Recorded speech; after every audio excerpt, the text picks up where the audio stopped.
Okay, good morning, my dear students. Okay. Yes. Last class, the last topic which I was discussing was, okay, if you want to say, distinguish or difference between working stress method, ultimate load theory, or load factor method, limit state design, if you want to tell the difference, one of the differences is the factor of safety. See, in working stress method, we are using the word specific factor of safety both for concrete and steel. Normally it was 1.3 for concrete cube strength and 1.8 for yield strength of steel. Okay. In the ultimate load theory, we used the word additional safety factor. In working stress method, specific safety factor. In ultimate load theory or load factor method, we used the word, okay, it retained the permissible stresses were there, but we used the word additional factor of safety, which was, okay, the two for concrete alone, okay, not for steel, only for concrete. In limit state design, we are using the word partial safety factor. There is a reason why partial, it is not large, very less safety factor, not large safety factor as you had used in working stress method, okay. So that is why it is called partial safety factor for loads as well as for material strength. Okay, material strength means which material you are using in your RCC, steel and concrete. So strength of concrete and strength of steel. Okay, for that we use the partial safety factor for material strength as well as partial safety factor for load. First I will come to partial safety factor for load. Partial safety factor for your load, what do you use? I told you the okay, load means to withstand load, you have to do the design of RC section. It means strength aspect is taken into account. Okay, strength condition. We have to take the strength condition. Strength condition means I want to design my RC element for a particular load, for service load. Okay, service load. That is characteristic load. Right, to which it has to carry. The structure has to, my structural element has to carry. But I have to design it for ultimate load. Okay, why? If any, in order to, how to say, cater overloads, if any overload happened, that I am taking it as ultimate load.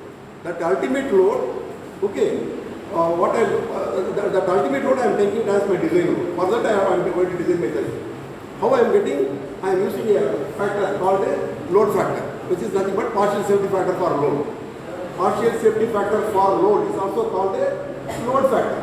The load factor used in limit state design is 1.5. Design 1.5 for dead load and 1.5 for live load. Okay, it will differ. It may differ. I am considering only dead load and post load in my design now. 1.5 for dead load, 1.5 for live load.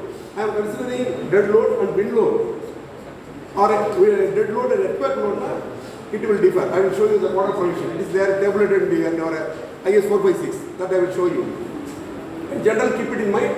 The partial safety factor for load is 1.5 for both dead load and live load, DL and LL. Okay, that I already keep it in mind. Next, I am coming to, so factored load is equal to the characteristic load, that is working load, into partial safety factor. We have to multiply this partial safety factor with the load and obtain the design load. Okay, so factored load or design load, factored load or ultimate load, factored load, design load, all are one and the same. Okay, if I say ultimate load, factored load, design load, all are one and the same, is equal to working load or characteristic load into partial safety factor, which is 1.5. Okay, so you have to do that, right? That load will be your design load. For that load, you have to design the section. Okay, when it is at the, for its ultimate state, when it is at the point of failing. Okay, right. That is one thing. Another thing is partial safety factor for, it is shown in the table. See here. Table partial safety factor for loads. In IS 456, table 18. Okay, please I advise all of you, get IS 456 soft copy I will give, get it printed and keep it here. And you have to refer when I am discussing. Okay, you next class onwards you should bring hard copy of IS 456. I will give the soft copy or you can download it, it's available open source, you can download, okay, and take print out of it and keep a hard copy when you come for next class. Okay, so dead load in course code you are considering 1.5 dead load, 1.5 die load. This is for ultimate mistake. When you design the section for design aspect, strength aspect, strength condition. Okay, and then we also have serviceability condition. In addition, after designing the section for strength condition, you have to design for serviceability. For that, we don't take into account the factored load. We are taking only the working load, actual load, the characteristic load. Okay, so that's it. Dead load plus live load alone. Whatever dead load you apply, whatever live load you apply, okay, actual dead load, actual live load, okay, which is called a characteristic load. That is used to do calculation for serviceability requirement, serviceability limit state. Okay, slowly you will understand. So that's only you can remember. And then dead load and mid load. These are the other combinations. Have a look later. Dead load, post load, and mid load. Or instead of mid load, you can put EL, earthquake load also. When you are considering all load combination, this is the way, as recommended in the IS code, you have to go for load combination. Factor. The partial safety factor you have to use as shown here. Okay. But mostly we will be dealing with the first case. I will go to that.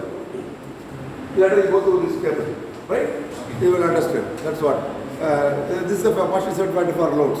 Now I am coming to partial safety factor for strength of materials. Strength. Okay.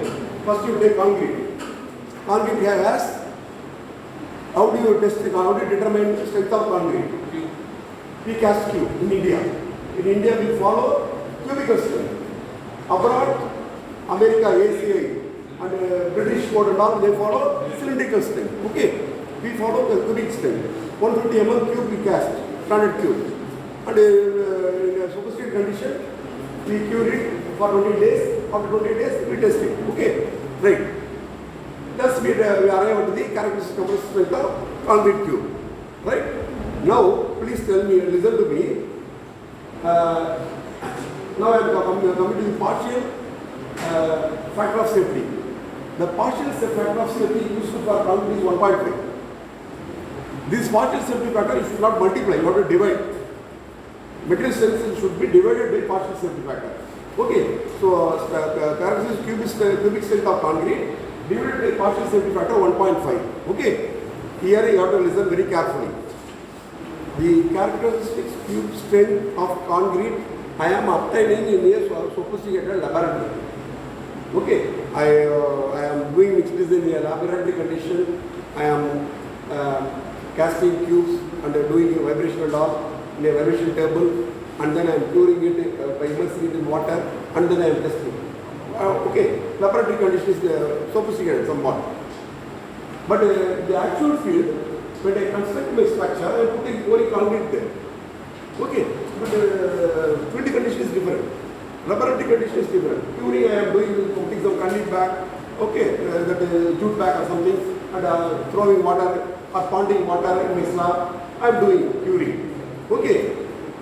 Moreover, here in the laboratory I am casting a cube of 150 mm only. But in my actual structure, the size is different. The column size is different, cube size is different. What is how do I ensure the same condition will be there? Definitely, the strength of concrete will be different there. To distinguish the strength of the cube strength of concrete and the actual strength of concrete in my structure, I have to distinguish. Okay, that's a size effect. That is called size effect. That's a term called size effect. Because if you vary the size of the cube, strength you will get differently. If you because standardized model we are testing. 150 cube only I am casting. Okay, instead of 150 by 150, 300 mm prism if I cast and test, my strength will be different. Okay, I will not get same M30. That is called size effect. But in the actual structure, the sizes are different. Okay, I am putting concrete there. I cannot use the same strength here. Okay, to distinguish laboratory condition and field condition, and also to distinguish, take into account the size effect, I am going to take only 0.67 times the strength of characteristic compressive strength of concrete.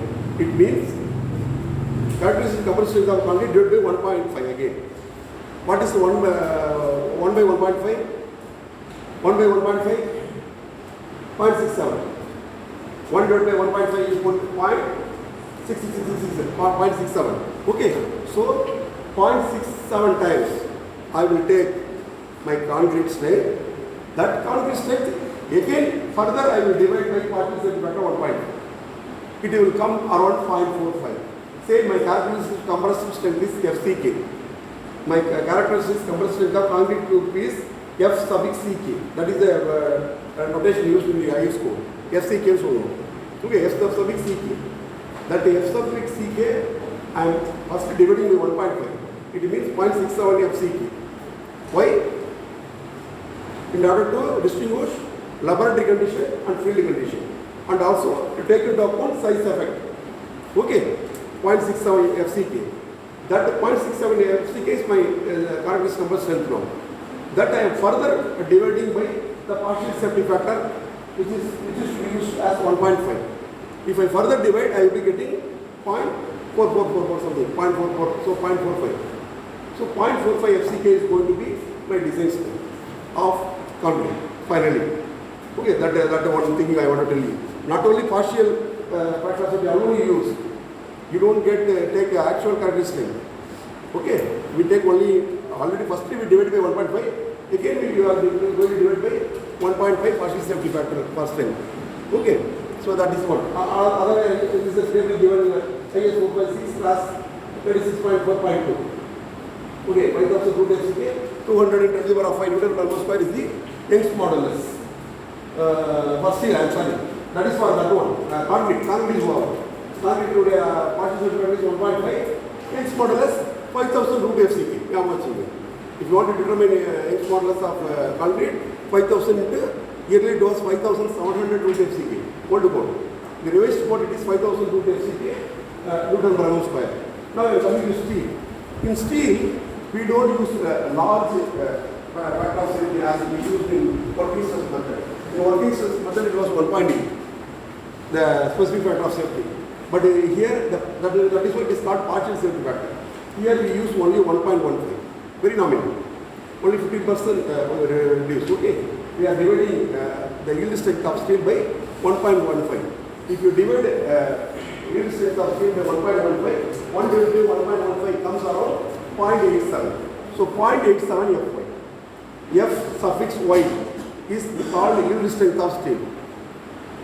F suffix y is called yield strength of steel. That I have to divide by partial safety factor 1.15. That will come 0.87 Fy. That's all. Now they are shown. Young's modulus for steel, you know, 200 to the power of 5 Newton per meter square. If you don't like 200 to the power of 3 Newton per meter square. Okay, that one 0.67 I told you, that is shown here.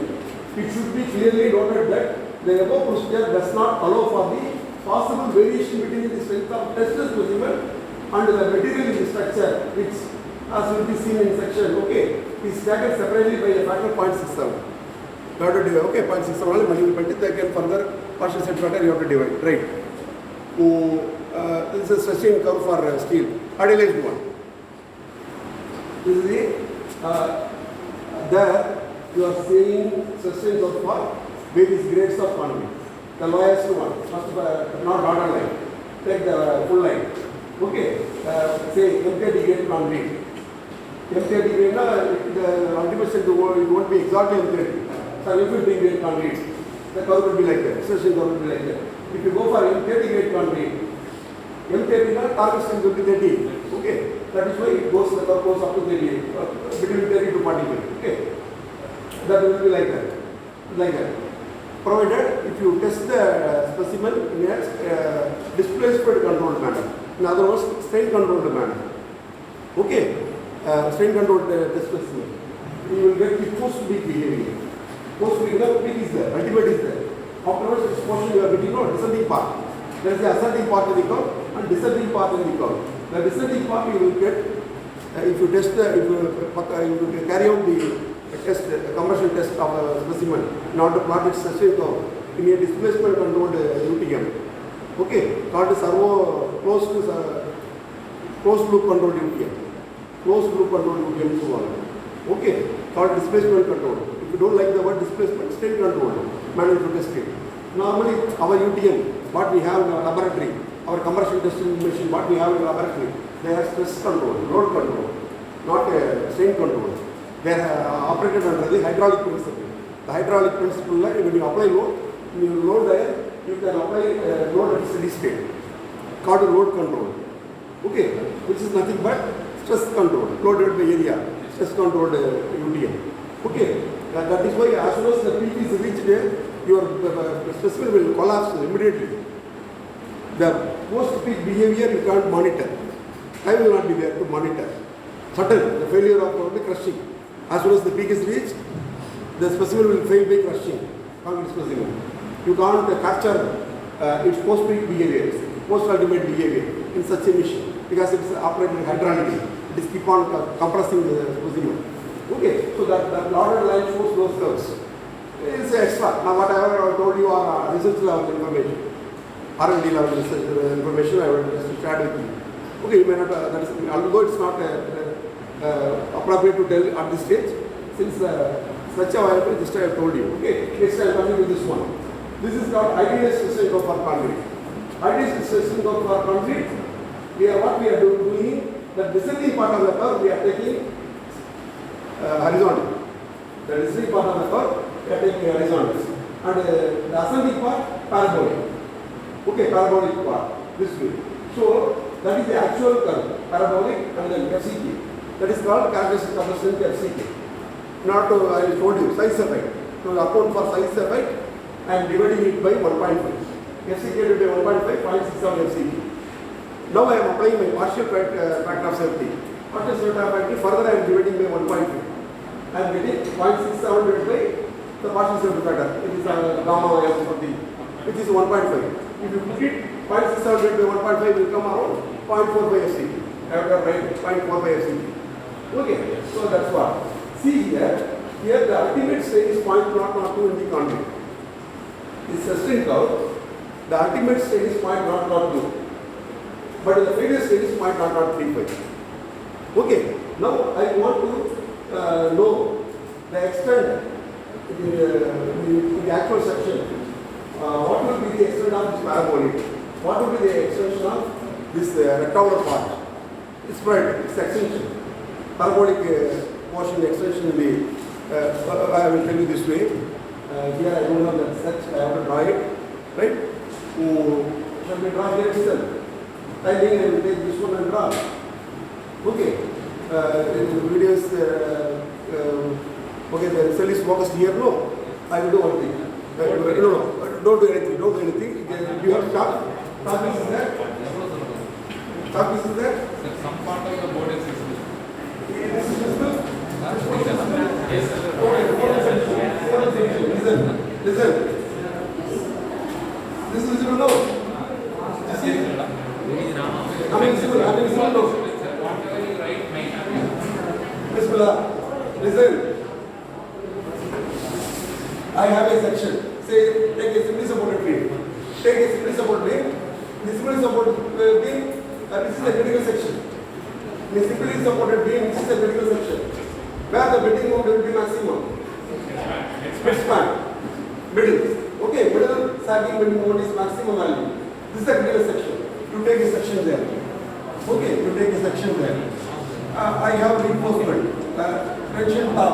Sorry, tension bottom, compression top. I provide a reinforcement. Okay, in this beam I already have a neutral axis. You know what is neutral axis? All you studied as any neutral axis. Now, what will happen in ultimate load theory? What we will do?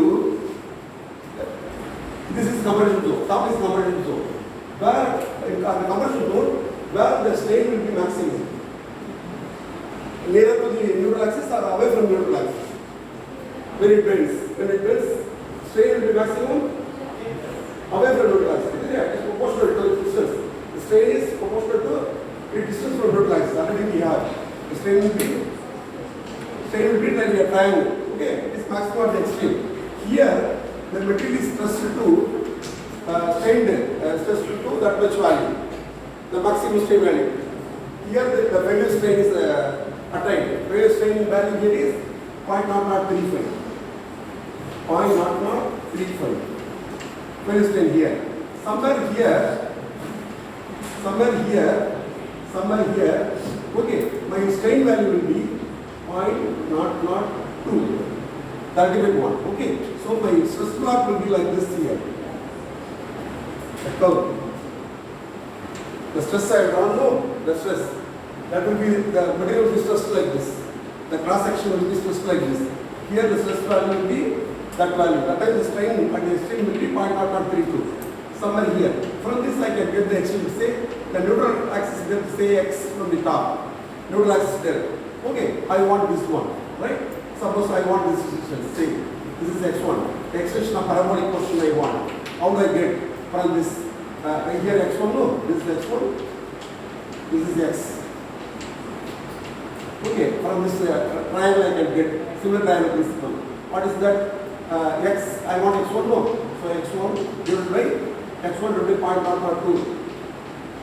Similar triangle principle I am using is equal to x divided by 0.0035.